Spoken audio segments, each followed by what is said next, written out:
C'est Nancy qui nous rejoint, 8h10. Bonjour Nancy. Bonjour. On continue notre série d'entretiens sur la création d'entreprises. Voilà. Aujourd'hui, on va parler des franchises aujourd'hui. Oui. C'est de plus en plus tendance, ça, de se franchiser.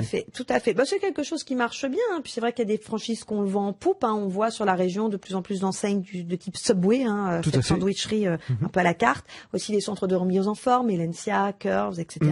Donc, c'est pas mal. C'est une bonne idée. Ça aussi, ça peut permettre de sortir du chômage. Parce qu'on bénéficie tout de suite de la notoriété de l'enseigne. Exactement. Donc, il y a déjà pas mal de choses, on bénéficie, et puis il y a vraiment un accompagnement de la part de ces marques. Elles ont autant que vous à gagner à ce que ça fonctionne.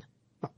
Là, la problématique, en dehors de constituer le dossier, et puis parfois d'être éligible, certaines marques vont avoir des exigences pour que vous soyez éligible à ouvrir une enseigne de leur part, notamment qu'il n'y ait pas de concurrence directe dans un rayon de tant de kilomètres ou des choses comme ça. La problématique, ça se pose aussi sur l'apport.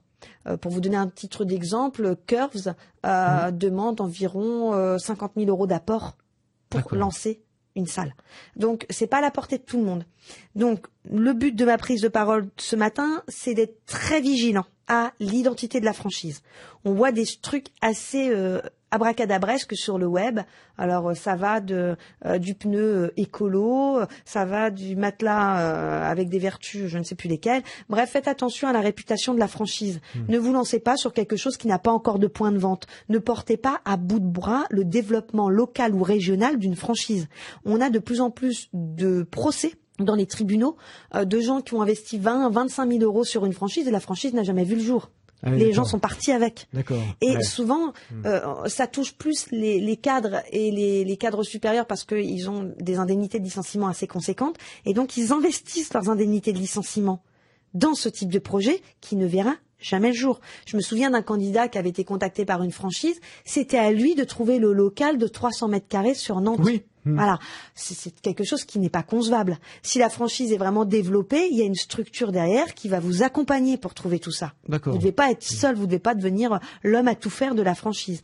Donc c'était pour ça que je souhaitais vous en parler. C'était de bien valider l'existence de la franchise. Regardez si elle existe depuis longtemps, si elle fait partie d'une fédération de franchise avec tout ce qu'il y a au niveau de la protection du consommateur, etc. Vérifiez aussi tous les supports qu'elle met à votre disposition, les supports de développement, les supports de visibilité et de notoriété, comme vous le disiez, les supports de communication. Tout ça, c'est eux qui l'apportent. C'est eux qui l'apportent, puisque vous devenez un peu leur homme sandwich. C'est ça. Voilà, d'accord. Donc, ils doivent vous donner la panoplie de réussite. Après, c'est à vous de créer l'ambiance du point de vente et de faire en sorte de devenir un incontournable. Mais ça, c'est autre chose. Mais vous devez vraiment vous concentrer là-dessus. Et puis, ne vous laissez pas embarquer par des réunions très prometteuses. Vous allez dégager tant de chiffres d'affaires. Vous aurez tant. Non. Moi, je suis comme Saint Thomas. Je crois que ce que je vois. Prenez d'abord vos garanties. Faites attention aussi à ce que vous signez et à regarder la clause de récupération des fonds initiaux. D'accord. Ah oui, ça, pour voir si vous n'allez pas les perdre. D'accord, oui. Sinon, vous vous assiérez sur vos 5 000 ou 10 000 € investis au départ. Donc faire quand même très très attention. Ça beaucoup de vigilance. Peut-être très intéressant, mais quand même certains pièges. Là aussi, attention. Appelez la CCI, posez des questions. Vous vous renseignez. Notez-le bien, c'est important les amis. Merci beaucoup Nancy. Merci.